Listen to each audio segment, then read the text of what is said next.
Terkadang salah pergaulan membuat kita berbuat maksiat tapi merasa berbuat ibadah. Kita berbuat maksiat tapi karena pergaulan kita yang lebih rendah nilai taatnya, standarisasi nilai taatnya lebih rendah, kita malah jadi semakin merasa bahwa kita ibadah, padahal kita maksiat.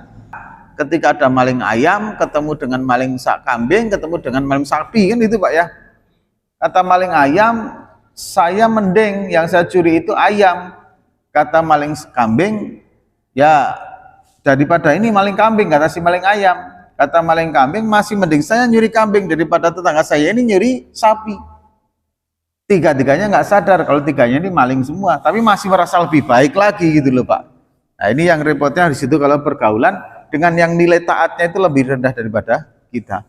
Nah ini yang harus kita hindari. Nah sekarang bagaimana kita mengontrol, hadirin yang dirahmati oleh Allah SWT, interaksi sosial kita kepada sesama makhluknya Allah. Bagaimana cara mengontrolnya agar kita selamat Pak, apalagi dalam dunia yang seperti ini, dalam keadaan dunia yang kita nyaris tidak bisa untuk menghindar dari kemaksiatan Pak. Dulu Pak, lihat perempuan pakai celana pendek, pakai baju pendek itu sudah jarang sekali. Apalagi lihat perempuan gitu kan, tarik 3 dalam motor gitu, wah itu tabu sekali. Dulu itu perempuan pakai celana panjang gitu aja Pak, Masya Allah, udah diomongin orang. Karena biasanya perempuan pakai rok kan gitu, kalau nggak pakai rok pada kebaya. Pakai celana panjang kayak laki-laki itu udah diomongin orang. Nah sekarang hadirin, boro-boro kayak gitu. Gambar setengah telanjang, bahkan telanjang sekalipun di dalam media sosial itu sudah umum lazim dilihat manusia. Nah hadirin, inilah mungkin tanda-tanda mendekati kiamat. Karena semakin mendekati kiamat nanti, perzinahan dan riba akan semakin merajalela.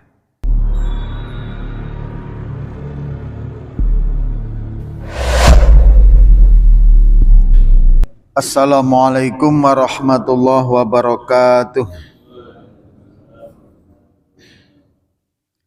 A'udzu billahi minasyaitonir rajim. Bismillahirrahmanirrahim. Alhamdulillahi rabbil alamin. Nahmaduhu wa nasta'inuhu wa nastaghfiruh. Wa na'udzu billahi min syururi anfusina wa min sayyiati a'malina. May yahdihillahu fala mudhillalah wa may yudlil fala hadiyalah.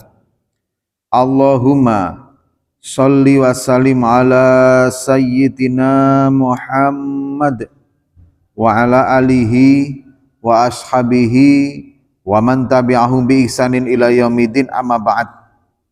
Yang kami muliakan para alim, para ulama, para kiai, para ustadz, para imam, yang kami hormati Ketua Pengurus Masjid Nurul Haq beserta kepengurusannya, yang kami hormati bapak-bapak semua yang alhamdulillah istiqomah hadir dalam pengajian kita. Hadirin yang dirahmati oleh Allah, marilah kita bersyukur kepada Allah Subhanahu wa taala atas segala nikmat yang Allah berikan kepada kita.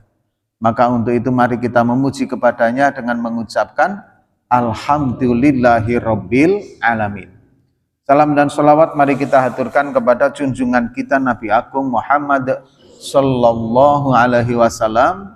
Allahumma sholli ala sayyidina Muhammad wa ala ali sayyidina Muhammad. Hadirin yang dirahmati oleh Allah, untuk berkahnya majelis ini marilah kita bersama-sama membuka pengajian kita ini dengan membaca umul kitab. Bismillahirrahmanirrahim. Liridaillahi ta'ala wa li syafaati Rasulillah sallallahu alaihi wasallam. Tumalah hadhihi niyah bi barakatil Fatihah. A'udzu billahi minasyaitonir rajim. Bismillahirrahmanirrahim. Alhamdulillahirabbil alamin, arrahmanirrahim, maliki yaumiddin. Iyyaka na'budu wa iyyaka nasta'in. Ihdinas siratal mustaqim, siratal ladzina an'amta 'alaihim ghairil maghdubi 'alaihim waladdallin. Amin.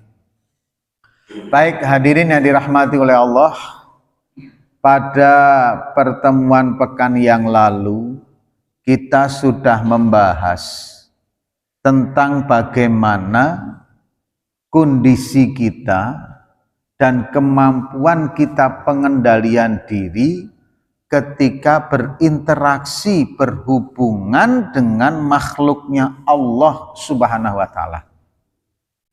Nah hadirin, kenapa ini betul-betul wajib kita perhatikan? pada pembukaan yang kemarin saya sudah sampaikan bahwa pembahasan pengajian kita ini bukan membahas hukum halal haram, tidak. Bukan membahas hukum sah dan tidak, bukan. Tapi yang kita bahas adalah kecerdasan kita secara agama, apakah kegiatan kita, apakah perilaku kita ini menjadi cerminan ada manfaatnya enggak buat kehidupan amal soleh kita. Pembahasannya di situ. Manfaat atau enggak ya? Madorot atau tidak ya? Kalau saya melakukan perkara-perkara ini. Nah, inilah yang kita bahas dalam pertemuan yang selama ini kita kaji dalam kitab Minhajul Abidin. Jadi hukumnya bukan ini kalau begitu halal haram Pak Ustadz. Oh, bukan membahas haram atau membahas halal, tapi membahas seberapa jauh ini bermanfaat bagi kami, bagi diri kita atau tidaknya. Ini konsepnya di situ. Nah, hadirin, makhluknya Allah Subhanahu wa taala ini bisa menjadi hubungan kita kepada makhluknya Allah itu bisa menjadi penghambat di dalam membangun perilaku taat. Apabila yang pertama, ketika kita sering bergaul, ketika kita sering berkumpul, ketika kita sering bertemu dengan sesama manusia, atau kita ngurus makhluknya Allah Subhanahu wa taala, dari mengurusnya itu justru malah semakin jauh dari Allah Subhanahu wa taala. Maka kalau sudah menjadi sebagai sebuah kondisi seperti itu, cukup di situ, Pak. Jangan sampai justru malah menghabiskan umur kita di situ. Contoh misalkan, kita melihara kucing misalkan, Pak. Dengan melihara kucing, madharatnya banyak. Air kencingnya di mana-mana, kemudian beraknya kemana-mana, kita sendiri kadang nanti sibuk, kadang lupa ngasih makan dan lain sebagainya. Maka ketika madharatnya lebih banyak kayak itu mending gak usah pelihara. Tapi ketika kita pelihara kucing kok ternyata alhamdulillah tikus yang tadinya banyak jadi habis. Kemudian apalagi Pak? Ya paling tidak kita punya media untuk bersedekah kepada binatang. Tapi tidak mengurus kucing kemudian melupakan kita dari nilai-nilai taat kepada Allah. Gara-gara ngurus kucing, mandiin kucing, akhirnya malah sholat subuhnya kesiangan gitu loh Pak ya. Nah ini kan justru menjadi madharat. Nah yang seperti itu jenengan tentu yang mengetahui adalah diri pribadi. Begitu juga ketika kita sering bergaul dengan manusia. Ketika kita pergaulannya semakin dekat, semakin banyak dengan sesama manusia malah menjadi taat pada Allah yang meningkat, jalani Pak. Mari saya contohkan, ngurus organisasi, kok malah menjadi semakin taat pada Allah, jalani. Ngurus masjid, menjadi semakin tekun ke masjid, bagus, jalani Pak. Tapi kalau ngurus organisasi malah jadi madharat. Jadi ghibah, jadi fitnah, jadi lain sebagainya, tinggalkan organisasinya. Ngurus masyarakat juga begitu. Bapak jadi RT, dengan RT malah semakin banyak kesempatan berbuat kebaikan, jadilah RT Pak. Tapi kalau jadi RT dengan malah pikirannya nanti sumpek, hatinya nggak karu-karuan, nggak usah paksakan jadi RT. Gitu. Nah ini hadirin yang bisa menilai adalah diri kita masing-masing. Karena afat atau madorot daripada seringnya kita ngurus makhluknya Allah, itu memang kadang yastaghilu an taatillah ta'ala, menyibukkan dirinya sehingga melalaikan dari nilai taat pada Allah Subhanahu wa taala. Itu madorot yang pertama. Madharat yang kedua hadirin adalah, ini kemarin kita sudah bahas, bahwa ketika kita sering bergaul dengan sesama manusia, kadang yang pertama menghilangkan nilai-nilai amal yang sudah kita bangun dan kita buat. Menghilangkan pahala dari amal soleh yang sudah kita pernah buat. Contoh misalkan, kita Pak ya, dari rumah zikir sudah kenceng, baca Al-Quran sudah bagus. Tiba giliran nanti kumpul sama kawan-kawan yang diomongin aib orang lain, akhirnya rontoklah itu pahala-pahala itu hanya untuk menebus dari ghibah kita Pak. Kemudian misalkan kita pernah menolong orang, gara-gara melihat orang itu nggak baik lagi sama kita, hanya kita ngungkit-ungkit. Padahal pemberian itu nggak perlu diungkit-ungkit. Pemberian itu sudah saya sampaikan berkali-kali. Filosofi sedekah itu bagaikan buang air besar, Pak. Kalau sudah buang, sudah dibuang, nggak diingat-ingat lagi, ya kan? Kemudian yang kedua, selezat apapun dan semahal apapun makanan yang dimakan, pada saat nanti harus dikeluarkan juga, Pak. Nah, sedekah itu seperti itu, Pak. Begitu sudah sedekah nggak usah diingat-ingat lagi, selesai. Kemudian hadirin, bersedekahnya dengan begitu ikhlas, bukan aduh saya ngumpulinya capek-capek kok kemudian saya bagikan, nggak seperti itu konsepnya. Ini kalau sedekah, kasih los, kalau nggak dikasih malah nanti jadi penyakit gitu loh, Pak. Karena boleh jadi hadirin, orang ini selamat dari mara bahaya bencana itu ditolak dengan sedekahnya, Pak. Bisa jadi seperti itu. Kemudian hadirin yang dirahmati Allah, yang kedua, terkadang salah pergaulan membuat kita berbuat maksiat tapi merasa berbuat ibadah. Kita berbuat maksiat tapi karena pergaulan kita yang lebih rendah nilai taatnya, standarisasi nilai taatnya lebih rendah, kita malah jadi semakin merasa bahwa kita ibadah, padahal kita maksiat. Yang kemarin saya contohkan pada saat ketika ada maling ayam ketemu dengan maling kambing, ketemu dengan maling sapi, kan itu, Pak ya. Kata maling ayam, saya mending yang saya curi itu ayam. Kata maling kambing, ya daripada ini maling kambing, kata si maling ayam. Kata maling kambing, masih mending saya nyuri kambing daripada tetangga saya ini nyuri sapi. Tiga-tiganya nggak sadar kalau tiganya ini maling semua, tapi masih merasa lebih baik lagi gitu loh, Pak. Nah, ini yang repotnya di situ kalau pergaulan dengan yang nilai taatnya itu lebih rendah daripada kita. Nah, ini yang harus kita hindari. Nah, sekarang bagaimana kita mengontrol hadirin yang dirahmati oleh Allah SWT, interaksi sosial kita kepada sesama makhluknya Allah? Bagaimana cara mengontrolnya agar kita selamat, Pak? Apalagi dalam dunia yang seperti ini, dalam keadaan dunia yang kita nyaris tidak bisa untuk menghindar dari kemaksiatan, Pak. Dulu, Pak, lihat perempuan pakai celana pendek, pakai baju pendek itu sudah jarang sekali. Apalagi lihat perempuan gitu kan, tarik 3 dalam motor gitu, wah itu tabu sekali. Dulu itu perempuan pakai celana panjang gitu aja, Pak, Masya Allah, udah diomongin orang. Karena biasanya perempuan pakai rok kan gitu, kalau nggak pakai rok pakai kebaya. Pakai celana panjang kayak laki-laki itu udah diomongin orang. Nah, sekarang hadirin boro-boro kayak gitu. Gambar setengah telanjang, bahkan telanjang sekalipun di dalam media sosial itu sudah umum lazim dilihat manusia. Nah, hadirin, inilah mungkin tanda-tanda mendekati kiamat. Karena semakin mendekati kiamat nanti, perzinahan dan riba akan semakin merajalela. Nah, hadirin yang dirahmati oleh Allah SWT, bagaimana agar kita mampu mengontrol seberapa banyak yang harus kita interaksi sosial dan tidaknya? Yang pertama hadirin adalah uzlah, mengasingkan diri, menyepi dari keramaian manusia. Uzlah.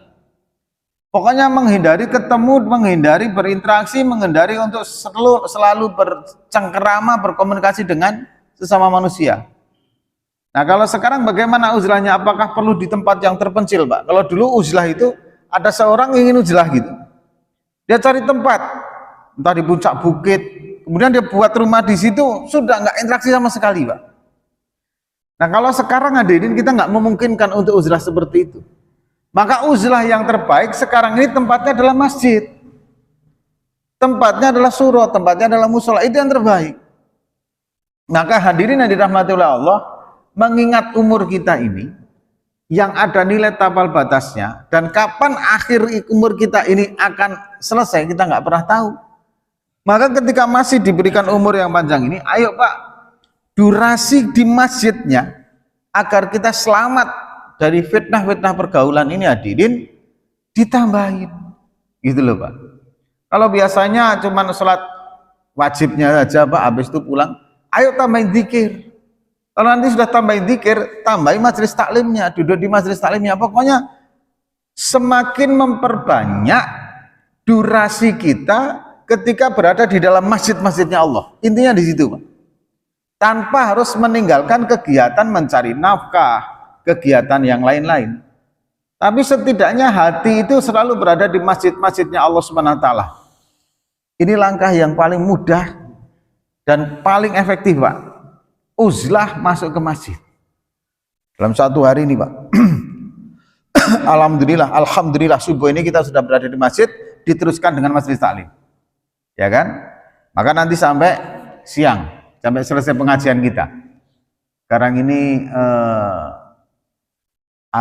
suruh kan jam 6 kurang 15 ya. 5:45 ya, kurang lebih kan itu, Pak ya. Nah, hadirin yang dirahmati Allah, ini yang pertama uzlah. Perbanyak di masjid-masjidnya Allah, Pak. Nanti orang yang ahli masjid itu, Pak, dulu pernah saya sampaikan kan banyaknya luar biasa keutamaan orang sering di masjid itu, Pak. Idza ra'aitum ar-rajula ta'addaba fil masjid fashhadu bil iman. Ini, Pak, orang yang sering di masjid jadi gini. Suatu saat nanti ketika ahli surga itu sudah pada naik, maksudnya dimasukkan ke dalam surganya Allah, maka di dalam neraka itu dicari orang-orang yang masih ada setitik saja keimanan kepada Allah Subhanahu wa taala. Itu nanti dicari. Jadi jenengan optimis saja, asal masih beriman kepada Allah Subhanahu wa taala, insya Allah ada harapan keluar dari nerakanya Allah Subhanahu wa taala. Hadirin, meskipun ada setitik butir sawi nilai iman dalam hatinya, maka orang itu masih berhak untuk keluar dari nerakanya Allah Subhanahu wa taala. Itu iman. Nah, sementara di sisi lain Rasulullah SAW bersabda begini, barang siapa yang melihat seseorang kok orang tersebut hilir mudik sering di masjid-masjidnya Allah Subhanahu wa taala, maka saksikanlah oleh kalian bahwa orang itu mempunyai iman. Nah, hadirin, dari hal ini kita bisa mengambil kesimpulan bahwa orang yang memang hatinya itu di masjid dan dia selalu ke masjid dimanapun tempat masjid yang dia tuju, maka insya Allah itu merupakan salah satu ciri bahwa dirinya mempunyai iman. Apabila mempunyai iman, hadirin, maka insya Allah ada tanda selamat dari nerakanya Allah SWT suatu saat nanti. Makanya hadirin, kalau bisa ini kita ini di mana-mana ketika adzan dikumandangkan, masuklah ke masjid untuk melakukan sholat ibadah fardu. Sehingga banyak orang yang kita jumpai akhirnya orang-orang itu ngomong, si A bulan ini menghali masjid. Paling tidak persaksiannya itu akan menjadi bukti tentang keimanan kita di dalam hati. Ini uzlah yang pertama, Pak, yaitu memperbanyak sekarang waktu hidup ini untuk berada di masjid. Uzlah yang kedua, hadirin, tapi bagaimana, Pak? Misalkan, mohon maaf ini, tapi bagaimana kalau saya pemimpin yang memang harus interaksi sosial? Nah, bagaimana uzlah secara orang individu, bagaimana secara uzlahnya orang yang menjadi pemimpin, nanti kita bahas nanti, Pak. Termasuk bagaimana uzlahnya seorang ulama gitu kan, itu kita bahas. Yang penting sekarang diri kita ini, hadirin, kita sudah mampu mengontrol, kita sudah mampu melihat kira-kira seberapa banyak, seberapa jam saya berada di dalam masjid dalam satu hari itu, Pak. Misalkan kita wudhu, sholat sunnah 10 menit, kemudian sholat, kemudian zikir, kemudian berdoa, itu kurang lebih setengah jam, Pak, kurang lebih. Bayangkan kalau dalam satu hari kita di masjid menghabiskan umurnya setengah jam, paling tidak satu hari 2,5 jam, hampir 10% waktu kita selamat dari kemaksiatan di dunia, Pak. Hitungannya seperti itu. Dan ini yang pertama, uzlah. Uzlah yang paling utama adalah di masjid. Yang kedua, hadirin, uzlah sewaktu-waktu, Pak, mengasingkan menepi. Jadi begini, Pak, ada satu riwayat, satu saat ada seorang ulama, dia sedang berada di dalam fase belajar untuk menaikkan ma'rifatullah dan hakikatnya, Pak.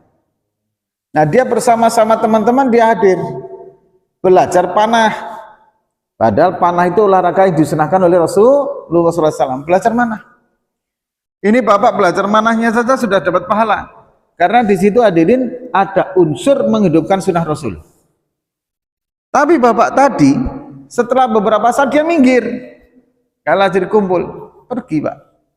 Hanya ditanya oleh orang lain, Pak, sampean kan belum belajar mana? Belum mana kok sudah pergi? Kata dia, aku ketika berkumpul dengan mereka, hatiku lalai dari Allah Subhanahu wa taala. Karena sibuknya aku ngurus panah tadi. Nah, hadirin yang dirahmati oleh Allah Subhanahu wa taala, ini kecerdasan spiritual. Kecerdasan yang mampu mengukur, memilah-milih dan memutuskan ya hanya diri kita masing-masing. Kalau kita mau terus berinteraksi sosial, sementara kemudian interaksi sosialnya menghabiskan umur kita, ya monggo Pak. Itu semua saya kembali silahkan untuk dikaji masing-masing. Kira-kira manfaat atau tidak dengan pergaulan-pergaulan tersebut. Kemudian yang kedua, hadirin yang dirahmati oleh Allah Subhanahu wa taala, ini jalur agar kita ini ketika interaksi sosial selamat, niatkan untuk berdakwah ilallah. Berdakwah untuk Allah Subhanahu wa taala. Mengajak manusia untuk taat dan mengajak diri sendirinya untuk taat kepada Allah Subhanahu wa taala. Asal hadirin, ketika kita berjumpa, ketika kita berinteraksi sosial, yang dibicarakan adalah dakwah, insya Allah Pak, selamat pergaulannya. Kalau yang dibicarakan adalah dakwah, dia nggak akan ngomongin orang karena yang dibicarakan dakwah. Misalkan Bapak datang nih, jumpa orang nih, di kedai kopi kayak atau apa kayak gitu kan. Sebenarnya nggak ada maksud tujuan apa-apa. Bapak kumpul di kedai kopi itu. Kalau tidak ada maksud tujuan apapun, ini naudzubillah min dzalik hadirin. Bisa nanti sampai kita terlena, terleka sehingga habis umur kita hanya duduk di situ. Tapi kalau Bapak kemudian begitu datang, yang diomongin dakwah Pak, selamat Pak. Nah dakwah ini tidak cuma melulu ajakan seperti saya ini Pak. Bapak jumpa, Bapak ngajak ke masjid, itu sudah dakwah. Ayo bang, udah lama bang nggak ke masjid, ayo kita ke masjid sholat berjamaah. Itu sudah bagian dari dakwah. Dan tentunya adalah bagian dari dakwah itu yang intinya adalah mengajak takwa kepada Allah. Bentuk narasinya itu macam-macam Pak, itu ya jelas. Ada kalanya kita berdakwah dengan mulut. Ada kalanya kita datangi orang berdakwah dengan pemberian-pemberian Pak. Gitu loh. Itu kan dakwah itu macam-macam Pak. Nah, ada juga dakwah yang dibungkus dengan kearifan budaya lokal misalkan Pak. Ada. Nah, hadirin yang dirahmatullah, karena dakwah itu macam-macam Pak. Monggo jenengan nanti cari salah satu, cari dua atau tiga, dan ketika interaksi sosial omongkanlah untuk membangun nilai taat pada Allah. Mungkin hari ini belum bisa, temuin lagi, ajak ngobrol semau dia. Insya Allah nanti suatu saat kita doakan orang itu bisa taat kepada Allah Subhanahu wa taala. Amin. Nah, kemudian hadirin yang dirahmati oleh Allah Subhanahu wa taala, yang terakhir ini Pak, yang terakhir. Bagaimana agar kita selamat di dalam kehidupan dunia dalam interaksi sosial dengan sama makhluknya Allah? Yang terakhir hadirin adalah memperbanyak ibadah atau kegiatan yang sifatnya ketakwaan Pak. Jadi umur itu hadirin, umur ini mohon maaf Pak. Umur yang kita miliki dibuat untuk taat, umur kita habis. Dibuat untuk maksiat, umur habis. Kita sia-siakan juga habis, itu umur Pak. Nah sekarang pilihannya kepada kembali kita. Apakah umur kita akan kita habiskan hanya untuk perkara yang sia-sia, atau untuk naudzubillah kemaksiatan, atau jenengan punya umur mau dihabiskan untuk taat? Nah kalau dengan pilihannya yang ketiga, ingin menghabiskan umur dengan nilai taat ini, memperbanyak amal kebaikan yang bisa Pak, yang bisa. Bahkan meskipun hanya menyingkirkan batu di tengah jalan, itu sudah setipis-tipisnya iman. Apa saja ada nilai kebaikan dia kerjakan sehingga membuat investasi pahala kebaikan yang dia terima itu luar biasa. Itu intinya di situ.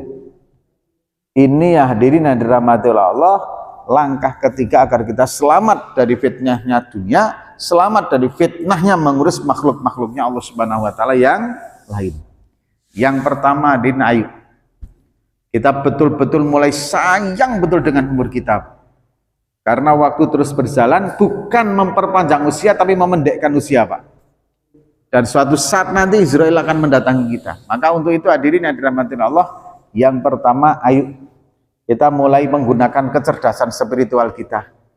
Tatkala kita berinteraksi, berhubungan, bersinggungan, berkaitan dengan makhluknya Allah Subhanahu wa taala, semakin menunjukkan nilai taat atau tidak.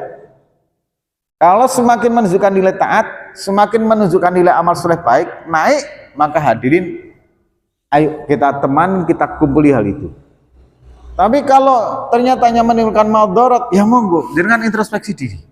Pak nggak bisa saya bergaul seperti ini. Ini hanya bikin banyak maksiat, banyak dosa saya. Nah makanya hadirin, ketika kita sudah bisa mengukur seperti itu, maka sebaiknya waktu yang kita habiskan dalam umur kita adalah memperbanyak uzlah. Dari sedikit-sedikit Pak. Datang sholat duhur biasanya qobliyah 2 rakaat, ba'diyah 2 rakaat, sekarang tambahin. Qobliyah 4 rakaat, ba'diyah 4 rakaat. Ikuti imam itu berzikir Pak. Kita ini kadang cuma sibuk Pak. Begitu ada orang yang mengatakan zikir bersama pitah itu geger semua Pak. Giliran gak ada yang ngomong kayak gitu, kita pun nggak zikir juga Pak. Nah kan repot itu Pak. Kemudian hadirin, kita uzlah mulai dari mana? Dari diri kita untuk memperbanyak waktu hidup kita singgahkan, kita titipkan di masjid-masjidnya Allah Subhanahu wa taala.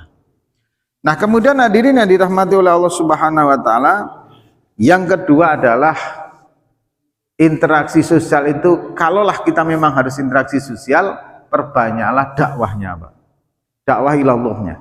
Bapak datang ke komunitas apapun, kalau dakwah ilallah yang disampaikan, insya Allah orang itu diam Pak.